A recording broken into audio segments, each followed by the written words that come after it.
Greetings gamers, this is Yoko. Mario Marathon 2 recently raised almost $30,000 for the charity Child's Play. What was the last charitable gaming act you did? And I'm SamuraiPanda. Come on, I'd say that the last 2 years of podcasting for gamers count for something, right? If you say so. One thing's for sure, we implore you to.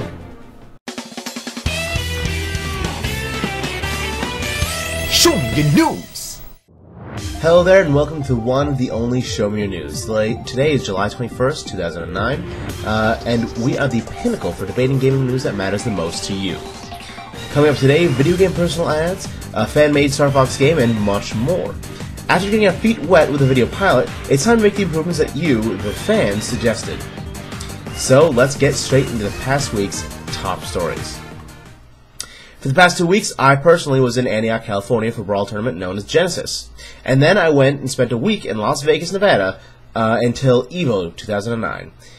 Top brawl players, Ali and King, split the brawl singles titles at both tournaments respectively. Ali took first at Genesis, while King took first at EVO.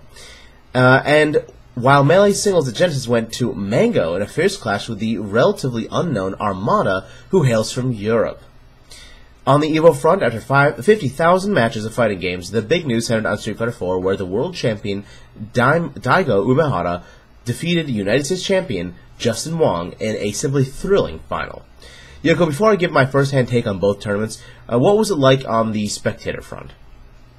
Well, for Genesis, being hyped as like the biggest brawl and melee tournament of all time, it was a little disappointing that the venue did drop their internet connection basically, so they could not live stream video. Although I hear that you handled the live streaming of the finals, did you not?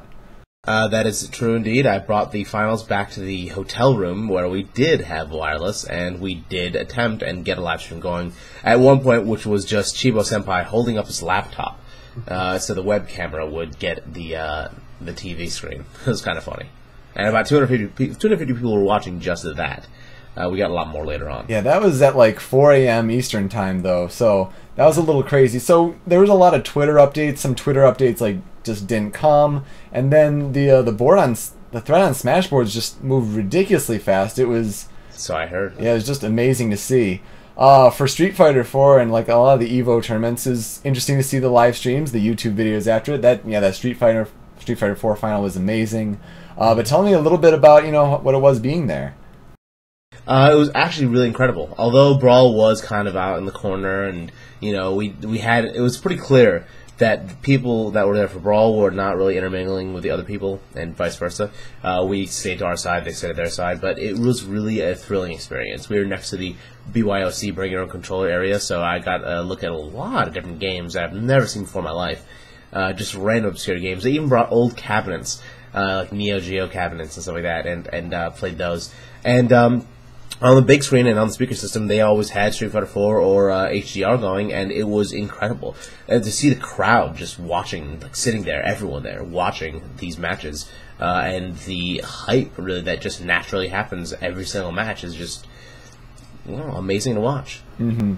Yeah, it was also pretty interesting to see some of the Brawl results. People are going to be talking about for a while to come now that, Meta Knight did not necessarily dominate all the top spots, like only 3. Right. Meta Knight's, placing in like significant standings, and we can definitely get more on that, in future episodes, as the Meta Knight debate will surely rage on, but we unfortunately have to move on.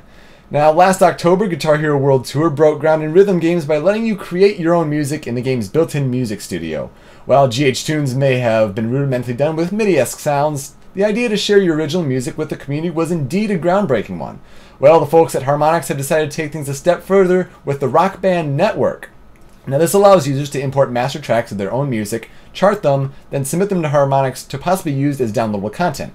Best part? The creator gets paid, albeit a 30% cut from the download revenue. So Panda, what do you think this means for the music industry? Do you see any flaws with the system? Well, I do. For one, what we failed to realize at first was that this actually costs $100 a year to do.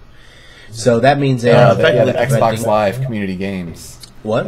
It's the Xbox Live Community Games fee that you have to pay per year. Right. But that practically shuts out people like, oh, I don't know, you, for example, who may take advantage of that just to make your own songs.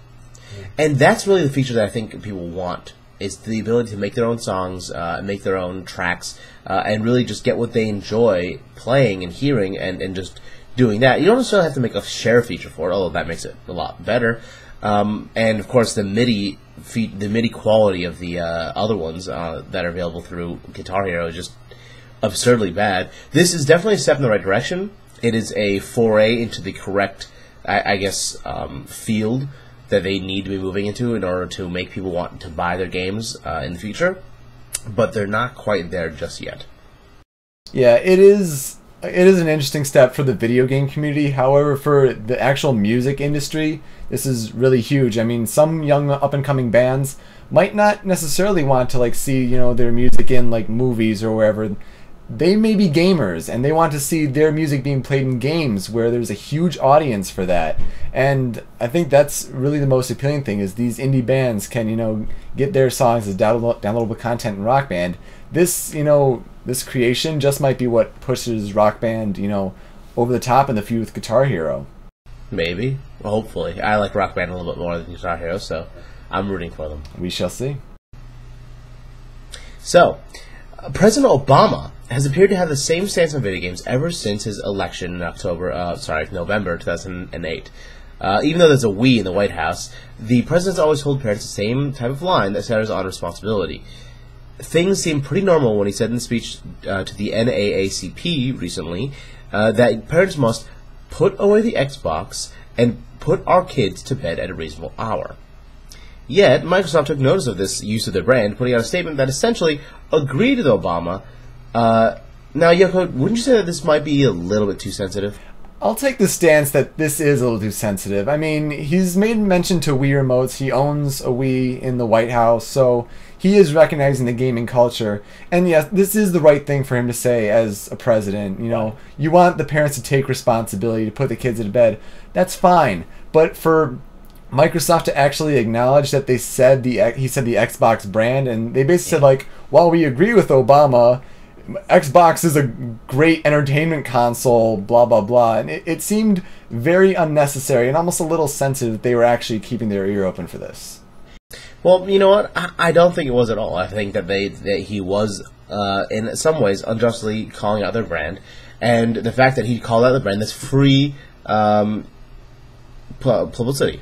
Any publicity, no publicity is bad publicity, I say. You get your name out there, you get the name drop. It's good for them. And the fact that they are acknowledging that and really going back and forth, maybe something could come from that through President Obama to give more publicity to the Xbox brand. And I just think it was the right move on their part, and I think that there's nothing that they have to lose by just issuing a small, quick statement. But, I mean, it is interesting to see that, he's kept making the same statements about video games, which is not that it's video games are a terrible thing, that it's destroying our youth, blah, blah, blah, but not that, it's the greatest thing ever. It's the proper, calm stance to have it be placed on parents' responsibility. That's all I really care about, and it's great for him. Mm-hmm. Now, unlike Samurai Panda here, I am a major sports enthusiast. However, I don't find the appeal in mixed martial arts. I mean, I always turn the channel to find one guy covering the opponent's mouth while he beats on his head. But hey, regardless, the UFC franchise is gaining popularity quickly, but President Dana White has a bone to pick with Electronic Arts, who is currently working on EA Sports MMA. Now, the whole feud basically centers around EA refusing to make an MMA game at first, until they saw the success of the THQ recent UFC game. Yet White went so far as to say that any mixed martial artist who appears in EA's game won't be in the UFC anymore. Panda, putting your sports apathies aside, isn't this a little too much? Well, oddly enough, I do enjoy UFC and MMA. I think those are really interesting, really cool, and really just awesome ways of putting out sports. But, I mean, I can see where he's coming with this. I think most people see EA not as the evil overlord as they once were, but as guys that actually kind of pay attention. Because they're so big, they have, small branches that will listen, that will take note of things. And they made a business decision. They just didn't think it would have made them money. They were wrong. It happens in business. Now, they find out that there is some money. not some money, a lot of money into this, because the UFC game that THQ made was what, the second best-selling game for the Xbox 360. Yeah, so far this calendar year. Yeah, that means that they want a piece of that pie that was just created through that, and so they're going to do it now. I think Dana is just getting a little bit too touchy, and he just really is putting too much morality on what was essentially nothing more than a business decision. Yeah, I mean, he's really trying to handle, the sport to make it really big. And in their recent UFC on 100, they had like over 1 million pay-per-view packages sold, which is huge for the time. So like, there is money to be made in this, and also in the youth culture. But to go this far, I mean, Peter Moore, who's now like almost in charge basically of EA Sports, put out a statement that said like, oh, well, we like MMA, and it really didn't touch the subject at all. So he's like, well, it's almost more proof. So I think we have to wait until this really boils down, and until EA Sports is actually making progress with this game. Until they just only mentioned it at E3, but we'll see really how far it goes from there. But keep your eye on it.